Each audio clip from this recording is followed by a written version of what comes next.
個花向開面啦，我哋係要請每位親自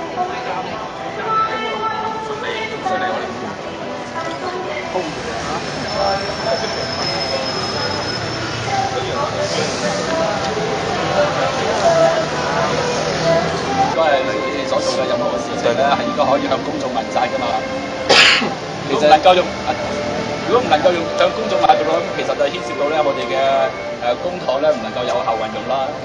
其實我哋年幾前都曾經嚟過遞信嘅，當時就係阿譚啟雄做新聞總監，咁但係當時譚啟雄咧新聞總監係走落嚟去同我哋去傾同埋解釋問題，雖然之後都冇咩改善，咁但係似乎而家阿羅崇文做咗新聞總監之後咧，個迴避更加嚴重咯。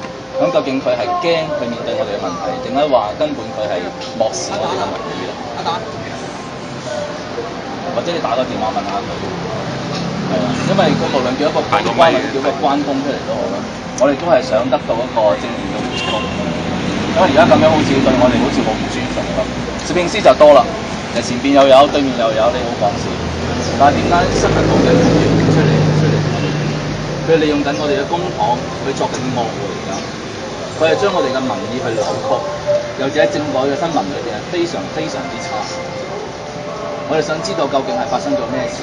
究竟係咪有一啲政治勢力去俾壓力佢啊？定係話自己去揣摩性嘅？可唔可以話到俾我哋聽啦？即係俾個電話佢。我作為澳門其次最鮮明支持立法會嘅直選議席過半嘅政治學教授，我喺1月嗰陣時去參加個 TDM 舉辦嘅澳門論壇，講過我對於政改有啲意見。當晚嘅新聞報導咧，有關我嘅意見咧一句都冇出到。咁到而家嘅諮詢期已經結束咗啦 ，TDM 咧亦都從來咧就冇向我訪問過我，或者係請教過我對於呢個直選過半呢方面嘅意見。我會覺得就係而家好多時嘅輿論咧都偏向咗咧，就係支持+2+2+100呢個嘅方案，即係咧直選唔過半嘅。我會好有疑問 ，TDM 其實有冇去秉公按住呢個客觀公正嘅新聞原則，係去處理佢哋嘅新聞採訪同埋呢個報導咧？再者就係電視台其實都會有需要咧，就係向公眾咧解釋一啲具爭議嘅政策同埋政府嘅提出嘅方案。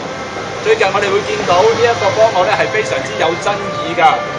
咁應該嚟講，需要請我哋呢啲嘅知識分子，我哋呢個學者，特別係政治學方面嘅學者，去解釋各方面嘅理據究竟係充分定係唔充分。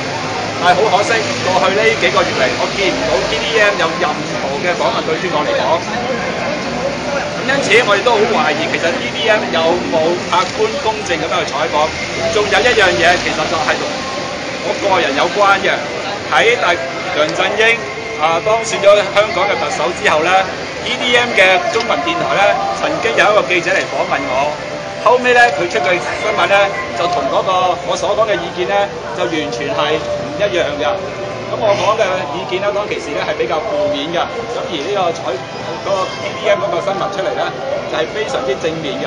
俾我覺得咧，就係 TDM 咧，其實喺無論政改，還是就係喺呢個香港嘅政治上高嚟講，已經係有預設嘅立場㗎。因此，我希望咧，就透過呢次嘅行動咧，引起就係廣大嘅市民注意。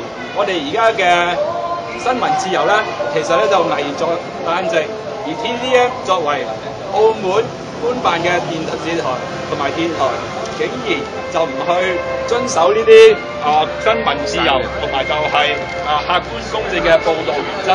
咁希望大家可以就呢件事件咧，就多啲嘅採訪同埋咧就係引發公眾嘅關注，令到我哋廣大嘅市民咧可以更加清楚而家究竟喺政治方面、政改方面，以至係各種嘅民生嘅問題，究竟 TDM 以至係其他嘅傳媒能唔能夠去按住新聞嘅持平、公正、客觀嘅原則採訪，令到我哋嘅市民可以對於所有嘅大小政治事務咧，都有一個全面嘅認識㗎。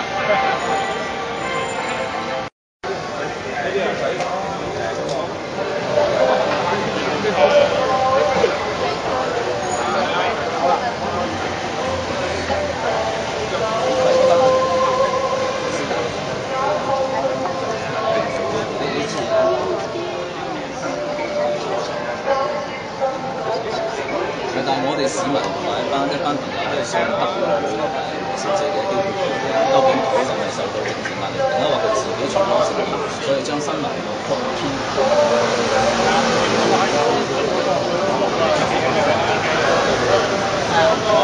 出嚟咗，佢而家睇唔出嚟先。以前新聞報交出嚟嘅，佢都報出嚟，即係冇改變過呢啲意見係真實嘅。你唔覺得係事實？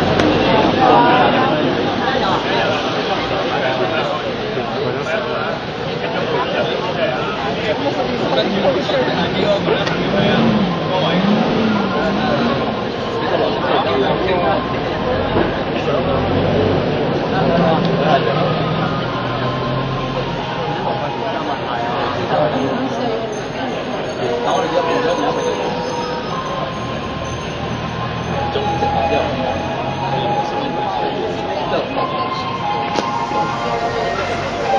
咁佢咪會再約時間同我哋見？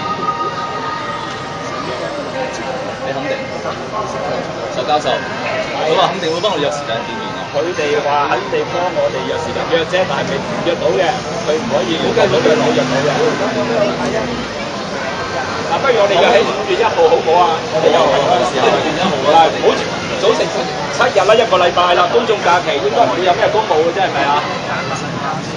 你方便而家打手先。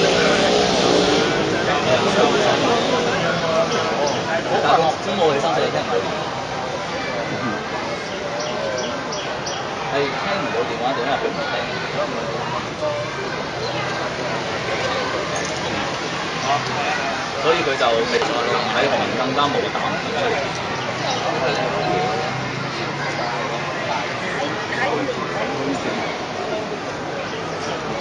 但係今次唔係一兩個人約佢㗎，係一班網民講得出，加上我哋又有花籃啦，又有電視機出嚟，咁我覺得如果你去接受晒嘅話，好似對，所以呢個花係一個小嘅花籃，一個唔係散嘅大嘅啦，咁我覺得應該係屬翻地嘅。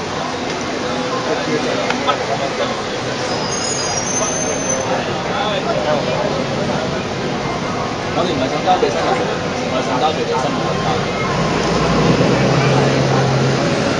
咁你會唔會確定啲內容俾翻幾間我哋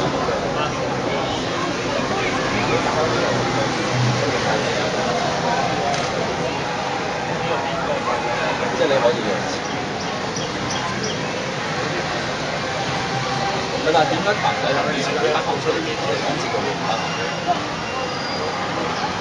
因為據說譚啟宏係冇佢咁有能力，點解佢咁有能力講出嚟？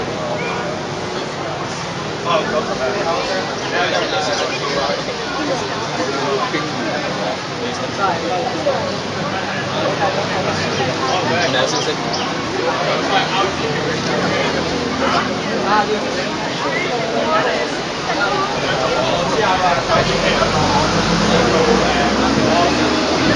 好啊！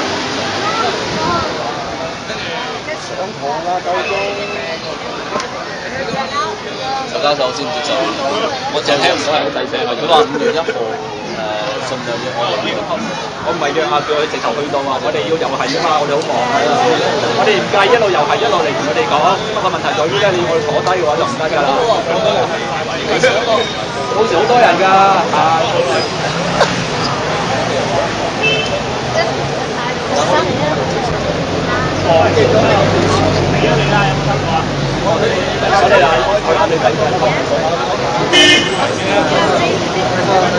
手軟啦，球軟喎應該。大家，我哋一齊叫口號啊 ！TDM 要問責 ，TDM 要問責，捍衛新聞自由，捍衛新聞自由 ！TDM 要問責 ，TDM 要問責，捍衛新聞自由，捍衛新聞自由。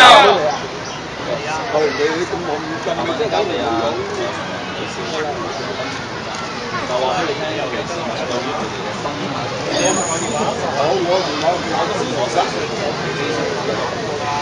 希望佢哋可以從低於人嘅半途雖然仲係一個幾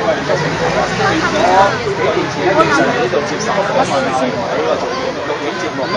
但係最近呢而家唔係啊，亦都有啲官員咧，而且政改之後咧，我就根據反之 PM 嘅啫，小心啲喎，即就係有一次係新澳本學社喺佢哋完成嗰個期間搞咗一個論壇，咁我嘅意見咧，我發現咧，亦都冇喺 PM 度出現過，即使我嘅意見係從來冇俾其他嘅接受訪問者咧係講過嘅。因此咧，我會好希望 PM 解釋因咩事要將我嘅意見排除喺 PM 嘅新聞。我係一個政治學教授，乜都冇喎。唔該曬，唔該曬。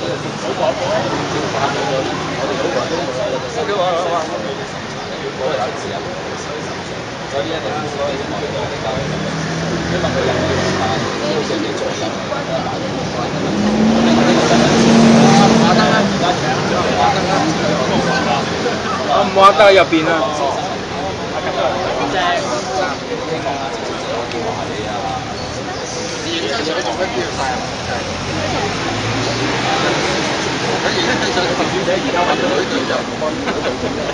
！PM 啦，反正啲 PM 人工又唔好，個名又唔好，好影響你嘅前途㗎。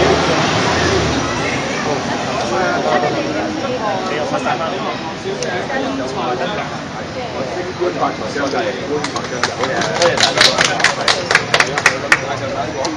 好啦，我哋今日就我哋見到報港市對於嗰個主流方案呢個報導咧係特別高調，而對於非主流方案，譬如學社嘅一啲佢哋只係報可能10人。對於一般人嚟講咧，佢哋會以為主流方案係真正存在。咁但係去到最近嘅一個時間咧，就尤其是係我哋見到係報港市一個政府其實做咗一個非常清晰嘅、非常中立嘅一個報導，但好可惜咧，好快咧，我哋見到佢網上資源被刪除，出咗一個所謂其實又係執翻佢嗰個所謂嘅主流方案。因此咧，我哋有理由相信咧，係有人，尤其是可能係新聞總監，係自我揣摩政治去做嗰啲配合政府嘅行為。事實上喺政府嘅一向宣傳不所以而家佢哋嘅方案。